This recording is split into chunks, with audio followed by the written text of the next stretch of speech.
Back in my day, you could spend $40 and get a full game with no microtransactions or DLC bullcrap. Yeah, and gasoline was 30 cents a gallon. Hi, I'm Lockstin, and today we are going to look at the question, has gaming gotten more expensive? The video game industry, marketing, capitalism, all that. It's always interesting to see how things have changed over the times. But in just the last few years, there have been a number of people concerned over the price of admission for gaming. That being not only the cost of the games themselves, but also all of the add-ons. Not to mention all of the costs of the consoles themselves. And of course, there are many factors to consider, including the viewpoint of the developer and publishers. As much as you would love for all gaming to be free, your fantasy world does not exist, and will not anytime soon. Also, I should point out that this is entirely from the viewpoint of the United States. Other countries have other factors involved that raise or lower the price of gaming, and I will get to those eventually in a later video. So first, let's cover the most obvious issue, inflation. Inflation is a general increase of prices and a fall in the purchasing value of money. Long story short, as time goes on, things get more expensive. But people are also making more money, hence the term adjusting for inflation. This means, for instance, if you were to look at a fresh loaf of bread in 1962, you would be expected to pay around 21 cents for it. And that's not because bread back then was made of dirt, so it was dirt cheap. Rather, it's because everything was cheaper. But people also made less money. So first, let's adjust the prices of video games and video game systems for inflation. Starting back before the great video game crash. The Atari 2600 cost $199.99 to purchase, and the games ran between $15 and $30. Now adjust that for inflation, and the console today would be $780, and the games would be $80 to $120. Now the $400 PS4 doesn't feel so bad, huh? Though there are other factors to consider, and we'll get to those, but first let's continue with inflation. Take a look at this old Super Nintendo ad. Street Fighter Alpha 2, Mortal Kombat 3, $70? And this was in 1996! Adjusting for inflation means that these games cost $106. $50 to $70 was the average price for games during this time period, meaning Super Nintendo games at their cheapest, adjusted for inflation, were about $75. Which is quite a bit more than the $60 maximum price tag minigames today have brand new. Though, as I've said again and again, there are a lot more factors to consider than just the cost of games adjusted for inflation, since a lot of games these days have DLC and whatnot. And we'll get to that in a bit, but first I need to bring up another point, the cartridge-to-disc transition. Cartridge-based games are expensive to make, that is, physically. A lot of the money goes to the factories for putting all of this plastic around a computer chip. Whereas CDs are significantly cheaper to produce. They're mostly silicone and are very, very thin. Meaning game companies could easily lower the price of their new games and make the same profit that they did before.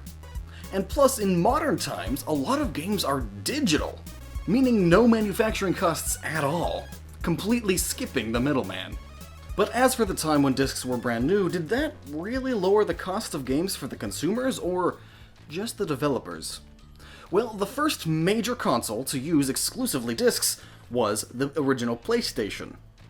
And if we look at the price of its games, they were still being sold for an average of $60 to $90. That being $90 to $135 in today's money. So at first, switching to discs had no effect, but as the years went on, various game developers wanted more competitive prices, meaning lower. And since manufacturing didn't cost them as much, they could easily do that. So in time, the cost of games did begin to drop.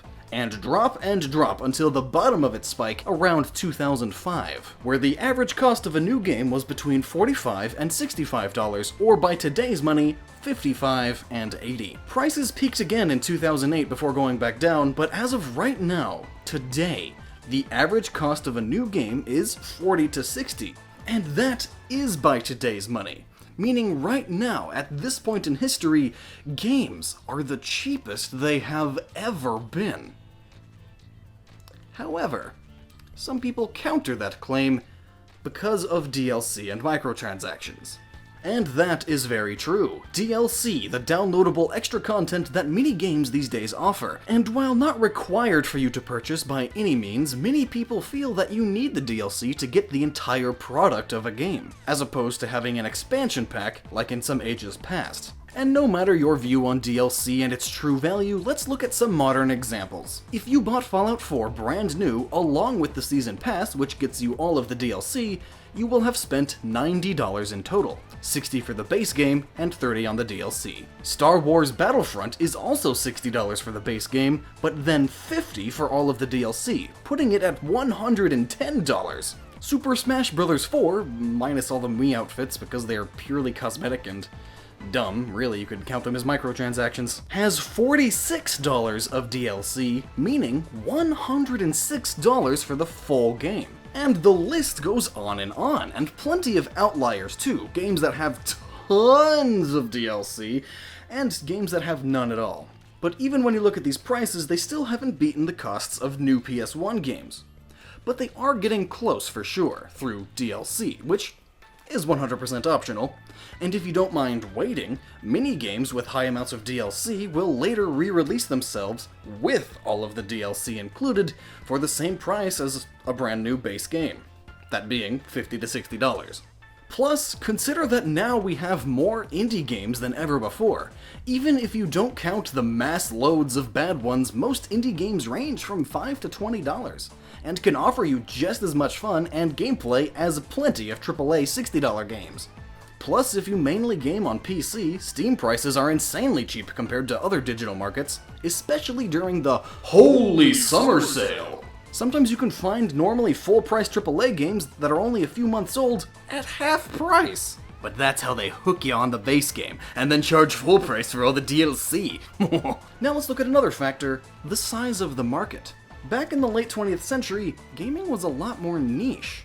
So of course games would be more expensive. In order to make up for the cost of making the game, they had to charge more per sale, because they weren't expecting as many sales. Whereas today, AAA games can expect to sell by the truckload, millions upon millions of copies, so they could easily lower the cost of the game and make a similar profit, right?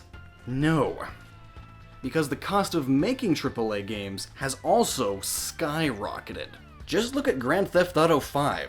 Their budget was $137 million, and that's without the marketing budget, by the way. Final Fantasy XIII, $65 million. Metal Gear Solid 5, $80 million. Whereas the average development budget for a game made in 2000 was between $2 and $4 million.